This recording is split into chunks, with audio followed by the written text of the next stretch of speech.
soufisme, il faudrait beaucoup de temps normalement. Enfin, pour pouvoir définir le soufisme, c'est vraiment très très très vaste. Mais je vais essayer de faire ça voilà, tout en restant fidèle à cette tradition et à sa beauté. Alors le soufisme, c'est le cœur de l'islam, hein, c'est vraiment le cœur de l'islam. C'est la voie ésotérique de l'islam, c'est la voie qui nous permet de plonger à l'intérieur de nous-mêmes, de nos cœurs, et dans ce lien avec le sacré et le divin. Et le soufisme, c'est aussi la voie de la connaissance de soi. Et c'est pour ça qu'on propose toutes ces différentes activités au sein de la Maison de la Paix, parce que la thématique de la connaissance de soi est très très importante dans le soufisme. Il y a un dire du prophète Mohammed qui dit qui se connaît soi-même connaîtra son Seigneur. Et donc à travers la connaissance de soi et le cheminement qu'on fait à l'intérieur de soi, cela nous amène aussi à de meilleures relations, je dirais, avec notre prochain. Et la tradition soufie s'ancre complètement donc, dans la tradition musulmane.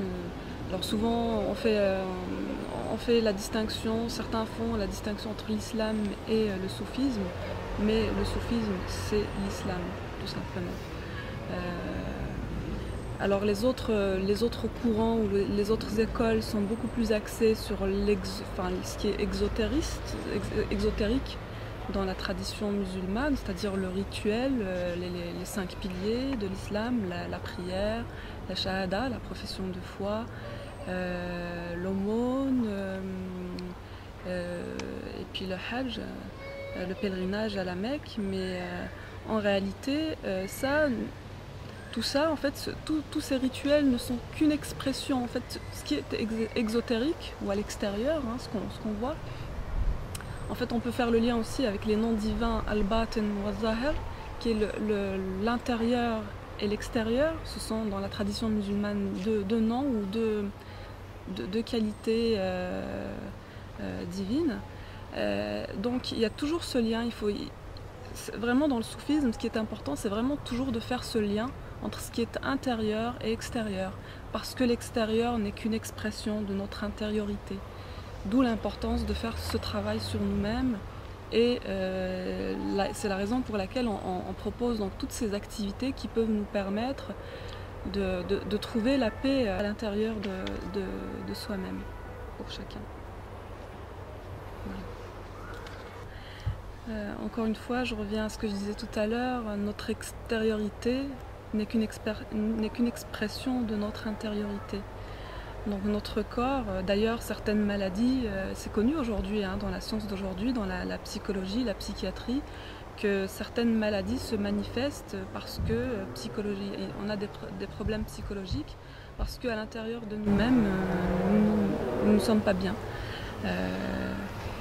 Voilà, donc cette connexion, elle est de fait. Il y a une âme qui anime ce corps, et sans cette âme, notre corps serait mort. Hein. Et il y a une connexion donc, entre l'esprit et l'âme. L'esprit, c'est l'esprit divin qui existe en chacun d'entre nous. Et donc tout le travail du cheminant, c'est de relier l'âme à l'esprit, à la spiritualité, et de tendre vers l'excellence du comportement et vers notre nature première, qu'on appelle dans l'islam, en fait dans le soufisme aussi, on parle beaucoup de la nature ou de la lumière muhammadienne, le Nour al-Muhammadiyya, c'est-à-dire que le prophète est venu au monde comme lumière. Et dans sa profonde nature, en fait, il a une nature tellement extraordinaire que Dieu, dans un verset coranique, lui dit wa innaka ala khuluqin azim, et tu as un comportement et des valeurs extraordinaires.